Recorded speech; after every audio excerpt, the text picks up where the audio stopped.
Los Angeles Sparks select Nneka Ogwumike. My parents have really raised me to be the person that I am, and I think it's really helped me develop as a player. The 2016 Most Valuable Player Award.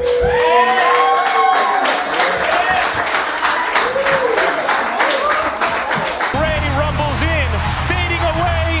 No, Ogwumike denied. Another chance. It's good. Nneka Ogwumike puts it home. That's it.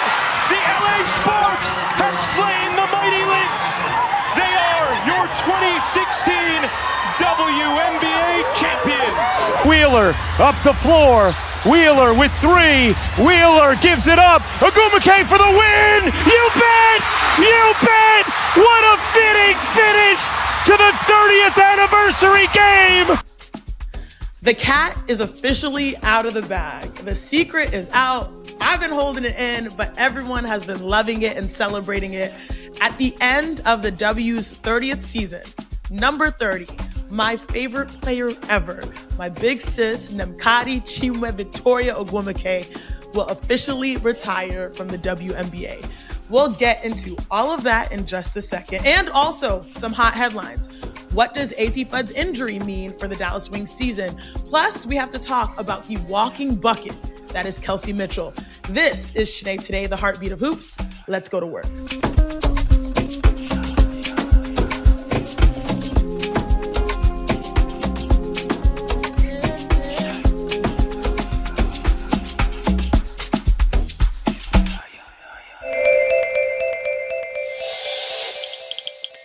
Where do you stand on the future of your WNBA career? I feel very fulfilled with the 15 years that I've been able to play and compete at such a high level. And I am proud to say that I am retiring from the WNBA. What is it like to say it out loud? It feels good. It feels good because I'm doing it on my terms, but I do know how I want to leave the game. I do know how I want to leave my career. I do know how good I feel about what this game has poured into me and also what I've poured into this league. Brandon, let's start with the group chat because the group chat was going crazy for Big Sis.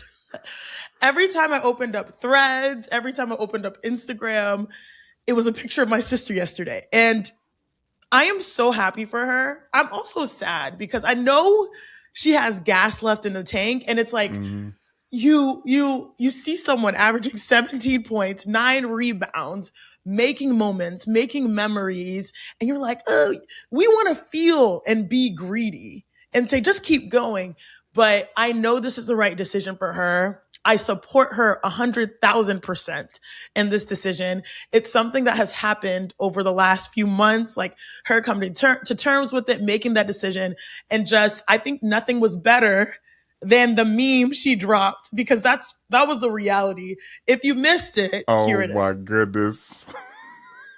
I've been talking to people walking here. We've been talking about next year, and I'm sitting there saying, I'm not going to be here. So funny. That Magic Johnson meme is hilarious. But Nneka, my big sis, a WNBA champion, a WNBA MVP, an 11-time All-Star, the all-time leading scorer in Sparks history, is hanging it up. She's hanging it up after this season. How do I feel? I feel proud. I feel so proud. And by the way, of course, Nneka offered to come on the show, but I told her, let's save it. Okay. Let's save the real sister moment for the final game, because I want us to really celebrate it and to maybe even do it in stages, just that conversation. She got 11 people hitting her up right now. And so I was like, Nneka, I don't want to squeeze this in. I want us to take our time to really celebrate you and celebrate this moment. So if you're following Chiney Today, set your alarm for around the end of September, because we will have a special series dedicated to her. But Brandon, how do we feel? I mean, I can't even imagine what you and your family must be feeling. You're talking about being greedy. How about Nneka ending her career in top 5 and rebounds, points, steals, field goal percentage, just everything that she does is so impressive. You talking about your phone blowing up. You knew your phone was going to be blowing up. How do you prepare for something like that? It's a celebration because, first of all, it's a secret, right? So our circle is tight. Our circle is tight. And also shout out to our girl, Taylor Rooks, who delivered that interview. Love Taylor. But the circle is tight. So she made this decision at the beginning of the year, and Nneka and I are best friends. People think we're twins because we're similar in height. I'm taller than Nneka, okay? But she always got the jump balls because she had more bounce than me. I had a longer wingspan, but she had more bounce. People think we're twins, which we accept because we act like twins. We're connected. We're talking all the time on the phone, and she's my best friend. A lot of times I have friends, and I love my friends. I love them to death. But my friends get frustrated with me because I am very much, okay, I work and I come home. I'm not outside. I don't do the casual social thing. I think that's part of being an athlete. And most importantly, I tell them, I feel fulfilled. Like I don't do the most because my sisters are my best friends. I have 3 automatic best friends. And so that's been one of the biggest blessings. And to be able to see Nneka the last few years, like the journey is even prior to this year, but I'll just speak to the moment of retirement. Watching her this offseason, Nneka considers her training sacred. She is one of those few athletes. I was the type to skip a drill. I'm too tired. No, I can't do this. Nneka was the type to win every sprint. When we were at Stanford, she was the type to go hard on every possession. She was that standard raiser, and she still does this every day. She makes the right play each and every game. Even though I'm in the stands like, shoot it, Nneka, like you're the best shot, like you're the most efficient player. She's committed to making the right play. Watching her this offseason, it was so challenging because I don't think people understood the weight that she was carrying physically, one, because she had to leave her home, her safe space in Houston, to travel to negotiate. The negotiations were in New York City. And so almost every week she was traveling to New York. She did not have her usual routine.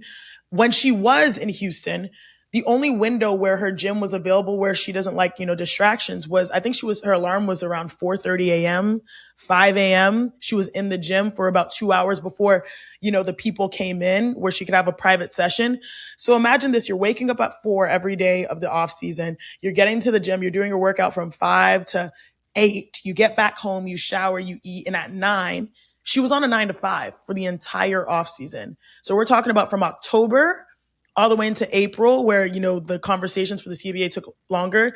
She was on the phone. She talked to, I would say on average, at least 10 to 20 players a day, constantly had about 3 to 4 Zoom meetings a day, and was traveling, not only doing her own personal marketing, businesswoman things, but she was traveling to Unrivaled. She traveled to AU, Athletes Unlimited, to make sure she talked to and saw every athlete.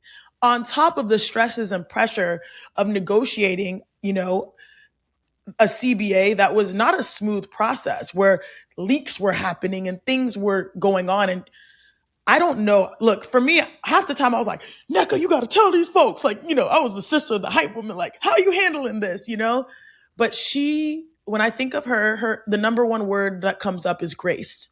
Grace under pressure. She always has that. And she'd always tell me, Chiney, don't worry about me. Don't worry about, my stress. I believe that the work you do, the little work that you do each and every day, it will pay off in the long run. And so when things were getting really difficult, she did not waver. If you heard that interview, she said, I have learned that when my back's against the wall, I will not crumble. I saw the back being put against the wall each and every day, on top of training for a 15th season where she has chosen to come back to Los Angeles, which was another expectation and pressure for her and celebration. And so going into the season, one thing we'd always say was, if you're going to do this, at least do it in a place that you love. Finding different ways to be motivated is hard each and every year. Like there's something as an athlete when you approach a season, it's like, what is my personal goal? Why am I doing this? I think after the CBA process, seeing her go through that, the safety and security, despite how crazy this LA Sparks season has been, she's at least wrapped in love, covered in love at home. And then as she was going through training camp, she tells people, she was walking down the beach. I was there. I went to San Diego for their preseason. And she just started saying, you know what? we accomplished the most transformational CBA in women's sports. I am a champion. I'm an MVP. I'm back home. I feel, I don't want to put words into her mouth, but like she's been on the mountaintop in many different ways, whether it's on the court or even negotiating as president of the CBA. Like, this is me in the spiritually walking alongside her, patting her on the back. Like, you've done it. You've done it. Yeah. You've done it. On to the next challenge. And so that was sort of the framework. And then each game has been a celebration. We've been having a little mini her inner circle party, like, all right, like, last All-Star, or, Yeah. That's why all 4 of our sisters were there, So there were little subtle things along the way where we were able to celebrate her and this journey and this walk. And now everyone can celebrate, because also Nneka's not the type of person, when this sort of came months ago, a lot of people were like, okay, you got to tell people now so that everyone can celebrate. That's not her MO. And so the last 10 games felt appropriate, the timing, and, that's been our life as sisters. And to be able to support her as she has completely continued to dominate and be great on the court. And everyone that has hit me was like shocked, because they're seeing, you're still doing your thing, girl. It's just been amazing to see her celebrated, because I think for a long time, her accomplishments don't necessarily get the flowers, Yeah. And I think at one point people have even said like, oh, how do you feel? Do you feel some type of way? Like these things that have happened, and you see, again, it goes back to Nneka's daily mantra. All the little things you do, you stick to it and it'll pay off. And to be able to see this, the posts, the calls, the texts, the messages, it just brings us so much joy, because my sister, who I see for her glory and beauty and magnificence each and every day, it feels like everyone is seeing her the way I've seen her as a little sis. And it just brings me so much joy. So I leave it there. If y'all not feeling that, wake up. Because look, what you're saying is true. And I've read a lot of articles about her retirement announcement, specifically in her career. And one thing that I see that resonates and seems to be true for everyone is she's had the type of legacy that will only be felt decades and years down the road. It's almost like Oscar Robertson, in a sense, like he changed it because the 3-second rule was invented after how much he dominated, right? Like it's hard to really comprehend everything. But with that, Chiney, with this retirement tour that's been quiet and only in the inner circle, what was it like being in the room with Taylor Rooks and Nneka when the announcement was made? Like, obviously in the recording of it, like that had to be surreal in itself. So there's a funny story about that, but I think I will save it for the I will let Nneka tell that story. So that'll be a tease. So when we have Chiney today featuring Nneka, it's a funny story. Okay, clocked. Yes. But yeah, I just want to thank everyone that has shown love, and it feels surreal. I'm so proud. You can tell. So Nneka, I love you, but I hope you are also feeling the love that you have so long deserved. It's time now for some hot headlines. It's getting hot. You got to do the part. Come on. Ole, ole. Is that not what you're looking for? Okay, yeah, not really, but it's okay. Now, this first hot headline, though, Brandon, is a bit of a bummer. Azzi Fudd, the People's Princess, is out for the year and will undergo a scope procedure in her right knee. She's missed games since August 5th, and this is the same knee that she's had a couple of injuries in prior, ACL, meniscus, back in 2023 and I think 2019. Man, this is heartbreaking. She went to Instagram and said, quote, "I know exactly what comes next. Rehab, put in the work, come back ready and better than before. Grateful for my family, my circle, the Wings organization for the support. Thank you for all the messages today. They mean a lot to me." This is a major bummer because Azzi Fudd, #1 pick in this draft, it felt like she finally was finding her stride in a big, big way. You know, after the start of the year where Dallas was navigating, they were on the ascent leading to All-Star. And the pinnacle of her season, winning the 3-point contest, which I called. I said, Azzi's going to win it, become the first rookie in WNBA history to win it. You felt like, okay, Dallas is in the mix, but the reality post All-Star, and particularly the last 10 games, they are currently, as we're recording, 8th. They have dropped from 8th. They were flirting with 3rd and 4th and being in the mix. They were going to be one of the big turnaround stories from last year to this year, meaning tied for worse than the WNBA last year. And this year, wow, they can like be a party crasher in the postseason. Last 10 games, 3-7, 3 wins, 7 losses. Things have not been great. A number of their players have been in and out due to injury. And this one is the hard one. So Azzi, we absolutely wish you a speedy recovery. It's a scope. And by the way, Brandon, you played football. Did you know what a scope is? I've had a scope. Okay, so for those who don't know, a scope is essentially, they call it arthroscopy, an arthroscopic procedure. Scope. It's where they just go in and clean up your knee. And so for those who are worried because it's out for the season, it's more so just that when you have a scope, it can take you 2, 3, 4 weeks to get back to training.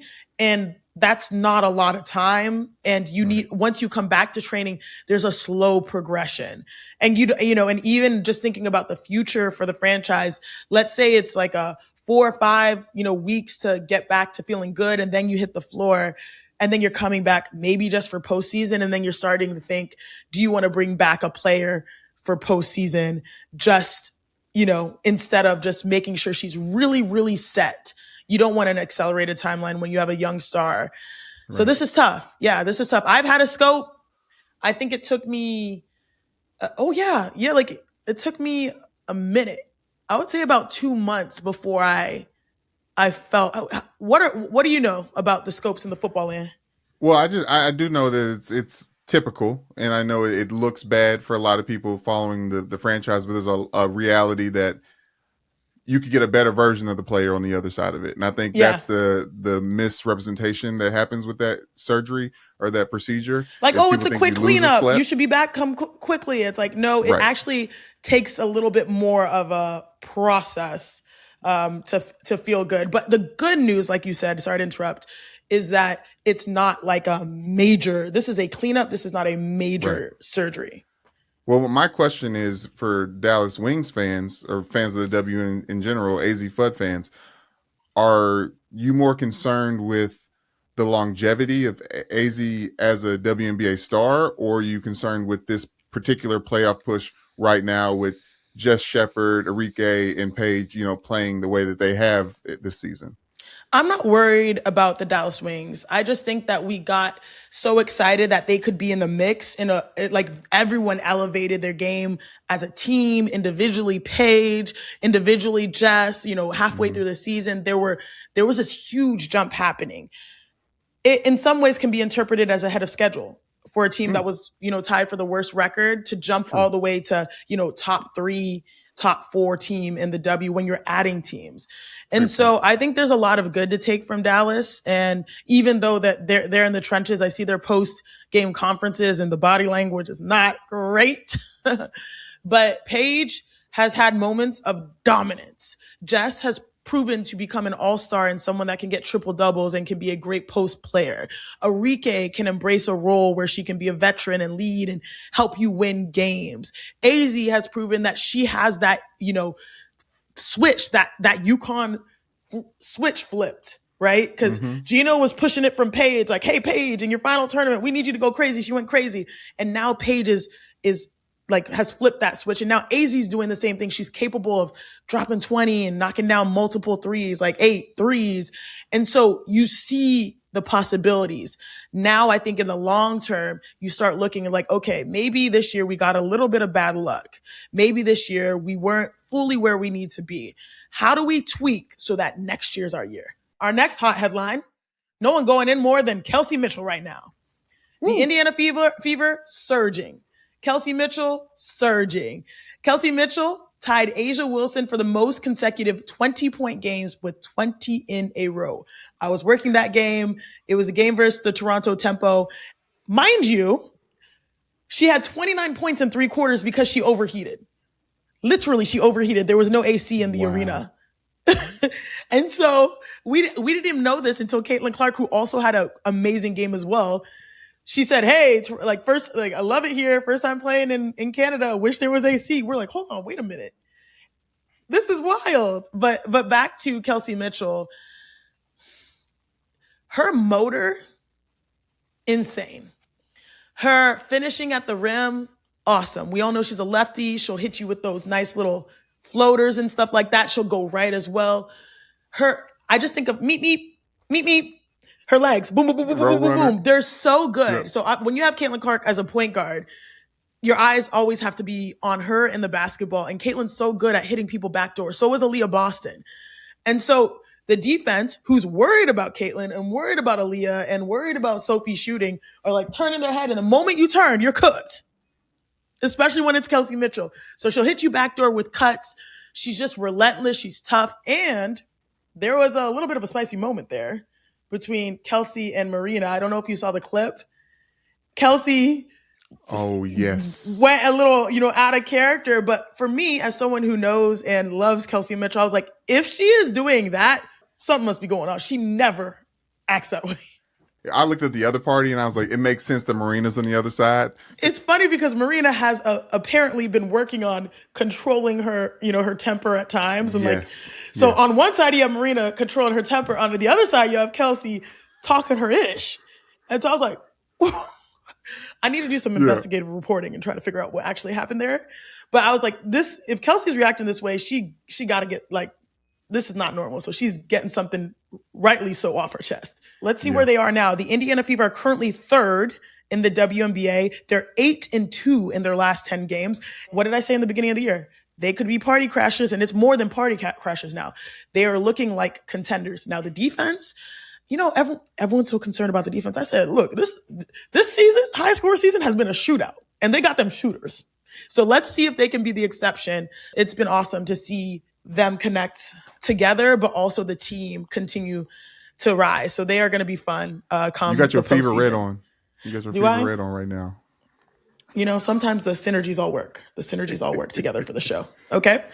More hot headlines. If the Indiana Fever want to be contenders, they're all chasing the standard right now over the course of the season of the Minnesota Lynx. The Minnesota Lynx are chasing themselves history as they look to set the record for most wins in a season. If they win at least 5 more games, they will hit that mark. And this is crazy, but not so much. But it's more crazy because when we think about winning the most games, we tend to immediately think, it's got to be the Las Vegas Aces, right? Yep. The Aces who have won 3 championships in 4 years, that have the highest, the leading scorer in the WNBA, and Asia Wilson, who apparently can once again break, I think, the scoring record. We can fact check that this season. But no, this wins category for most in a season can go to Minnesota. And we have to put respect on their name because Minnesota has dynasty DNA. Yep. My WNBA, my experience as a young hooper was the battles between the LA Sparks and the Minnesota Lynx. Was Maya Moore, Simone Augustus, Rebecca Brunson, Lindsay Whalen. Mm-hmm. That era won. They won games. Now the difference, there was a little different level of parity because you got Candace Parker, you got, peak, Brittany Griner and Phoenix, you had so many. Oh, did I mention Sylvia Fowles? I hope I put Sylvia Fowles in the mix there because she's an MVP as well for Minnesota. Oh, yeah. But you had baby Stewie out here, you still have Sue Bird. They were dealing with really tough teams, but they still won a lot of games. That era of 2010s Minnesota. But since then, it's been trying to get back to where they are, where they have been at the level now. And you gotta respect. So again, if they win 5 more games, they will set that record, which is amazing. They have the Mystics, the Valkyries, the Dream, the Liberty, the Sun, the Fever, and the Fever. We'll see if they can do it. It's not so easy. The Mystics, they are ascending. The Valkyries are always a tough out. The Dream, they fight. The Liberty, God bless the Liberty. They're going through it a little bit. The Sun, the Fever are going to be tough, but this team has been able to handle the challenges. So the Minnesota Lynx have been great. Again, Brandon, you apparently want to call an audible for our final hot headline? Yes, I like to book in episodes every now and again, and we started with Nneka. Why not end with Nneka? Because one of the great things that got asked from Taylor Rooks to Nneka during that interview was, would she be interested in ever becoming the commissioner of the WNBA? Now, me personally, I just want Nneka to come over on our side and it'd be the Chiney and Nneka show. Like, that's where I'm at. That's the chair I sit in. But I'm all for the greater good. What is your opinion on Nneka one day being the WNBA commissioner? Do I think that Nneka would be a great commissioner? Absolutely. Do I think she's uniquely positioned with her disposition, her experience, and also her willingness to learn to be a commissioner and not just a good one, a great one? I think she can. Like, this is, in my eyes, as a potential layup. I'm little sis though, and I believe my sister's the best person in the world. But I also think that she would be great at that if she so chose. So I don't know where the cookie crumbles. I don't know where the chips fall. But my personal opinion is Nneka would be a phenomenal commissioner. But I will also say this. She deserves rest. She deserves to be able to live her life and not feel the pressure of having to respond because of the titles that she carries, whether it's team captain, leader, all-star, president. She deserves to just be Nneka for some time, and we have been playing basketball. I started around 9, Nneka started around 11. So that means we've been playing basketball for 25 years. Wow. She deserves to just be a girl, a woman that just wants to do what she wants to do. Now she, as has been, I think people saw, will play in Project B, which is another fun, amazing challenge for her, but also opportunity, and I say challenge because that's how she moves. She's like, what's the next challenge that I can do and attack it and succeed, But I can see a circumstance for sure where if this was an opportunity that she'd want to do, I believe my sister is built for that. She's built for that. But I also think she's built for so much more as well. But she gets to decide on her time because she deserves a breath. Let me quote celebrity stylist Law Roach and say, you ate that.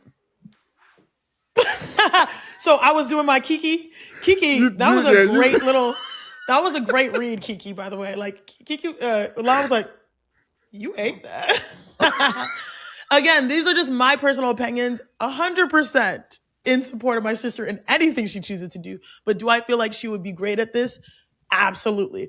But circumstances, we're not here asking for opportunities. In my eyes, she is just focused on playing her game and playing the season and finishing out strong the way that she has approached every single game.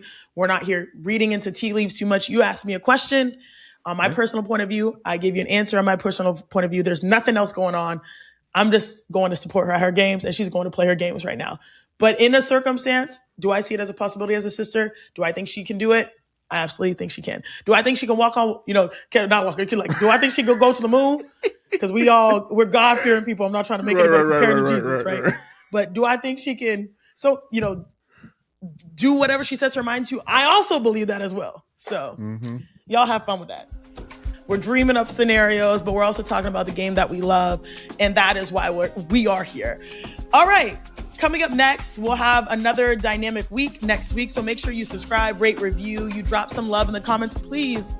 Love in the comments. I'm giving you love. My mom's in the comments and, I want her to see some good things. But thank you. If you're still listening and if you're still watching, you're the real MVP. This is Chiney Today, the heartbeat of hoops. We will see you next time.